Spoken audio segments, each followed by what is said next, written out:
आपल्या इथे या रोड ॲक्सिडेंटमध्ये एक प्रवृत्ती आहे की समजा जर कोणाचा अपघात झाला तर आपण म्हणतो अरे लफड़े में मत पड़ो, चलो निकल जाओ, पोलीस अपने को तकलीफ देगी.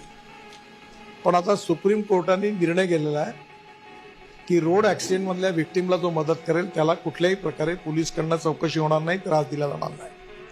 आणि आम्ही आता सरकारमध्ये असा निर्णय घेतलेला आहे की जर असा अपघात झाला आणि तुम्ही त्याला ताबडतोब दवाखान्यात घेऊन पोहोचवलं, ॲडमिट केलं, तर हे करणाऱ्या व्यक्तीला आम्ही राहावीर असं म्हणू आणि त्याला 25,000 रुपये अवॉर्ड देऊ, बक्षीस देऊ की त्याने एकाचे प्राण वाचवले. दुसरी गोष्ट अशी केलेली आहे की कुठलंही हॉस्पिटल असो, कुठलाही रस्ता असो, म्हणजे एनएचची आवश्यकता नाही आहे. समजा कॉर्पोरेशनचा रस्ता असेल, गल्ली असेल, कुठेही असेल, तर तुम्ही जर याला कुठल्याही डॉक्टरकडे ॲडमिट केलं तर आमची वेबसाईट आहे, त्याच्यावर 7 दिवसाची ट्रीटमेंट मॅक्झिमम 1.5 लाख रुपयापर्यंत भारत सरकारकडनं आपण त्याची व्यवस्था करू त्याच्या इन्शुरन्समधून, आणि त्यामुळे त्याचं प्राण वाचवण्याकरता मदत मिळेल.